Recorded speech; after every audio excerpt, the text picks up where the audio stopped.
வணக்கம் நண்பர்களே, உங்க எல்லாரையும் எங்க சேனலுக்கு வரவேற்கிறேன். இன்னைக்கு நம்ம ஒரு முக்கியமான விஷயத்தை பத்தி பேச போறோம்.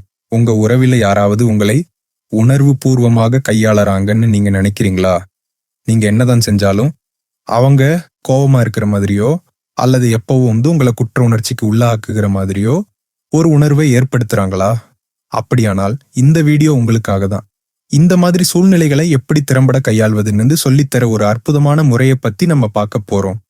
முதலாவது, ஒருத்தர் உங்களை ஏமாற்ற முயற்சி செய்யும் போது உங்க உணர்ச்சிகளுக்கு உடனடியா எதிர்வினை ஆற்றாதீங்க. ஒரு நிமிடம் நிறுத்தி என்ன நடக்குதுன்னு கவனிங்க.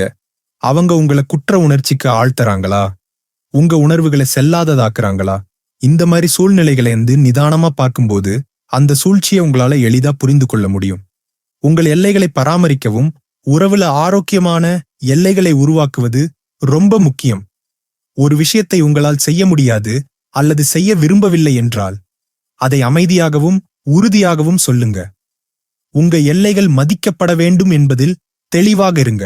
நான் இதை செய்ய முடியாது அல்லது இப்போதைக்கு எனக்கு இது வசதியாக இல்லை போன்ற வார்த்தைகளை உறுதியாகச் சொல்ல பழகுங்க. உங்களை உறுதிப்படுத்திக் கொள்ளுங்கள். உங்க உணர்வுகள் மற்றும் தேவைகள் சரியானவை. அவற்றை வெளிப்படையாக பேசுங்க. பயந்து ஒதுங்காதீங்க. நீங்கள் அப்படி சொல்லும்போது நான் காயப்படுகிறேன் அல்லது எனக்கு இது தேவை என உங்கள் உணர்வுகளை கோபமில்லாமல் நிதானமாக வெளிப்படுத்துவது ரொம்ப அவசியம். பதிலளிக்கவும் எதிர்வினையாற்ற வேண்டாம். சூழ்ச்சி செய்பவர்கள் உங்களை உணர்ச்சி வசப்பட வைப்பதற்காகவே பல விஷயங்களை செய்வாங்க. அதுக்கு எதிர்வினையாற்றுவதற்கு பதிலாக நிதானமாக பதிலளிக்க முயற்சி செய்யுங்கள்.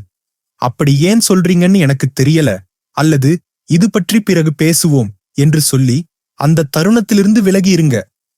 இது அவங்களுடைய சூழ்ச்சியை உடைத்துவிடும். இடைவெளி எடுங்கள். விஷயம் ரொம்ப உணர்ச்சி வசமாகும் போது கொஞ்சம் இடைவெளி எடுப்பதில்ல தப்பே இல்லை.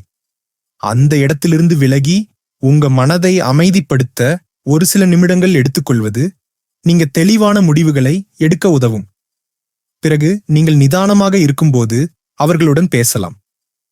ஆக, the smart method: stop and see, maintain your boundaries, assert yourself, respond, don't react, and take a break. இந்த முறைகளை உங்க உறவில் பயன்படுத்துவதன் மூலம் நீங்க உணர்வு பூர்வமான சூழ்ச்சியிலிருந்து உங்களை பாதுகாத்துக் கொள்ளலாம். இது ஒரு நாள்ல நடக்காது, ஆனால் படிப்படியாக நீங்க இதை பயிற்சி செய்யும்போது உங்க உறவுல ஆரோக்கியமான மாற்றங்களை உங்களால பார்க்க முடியும்.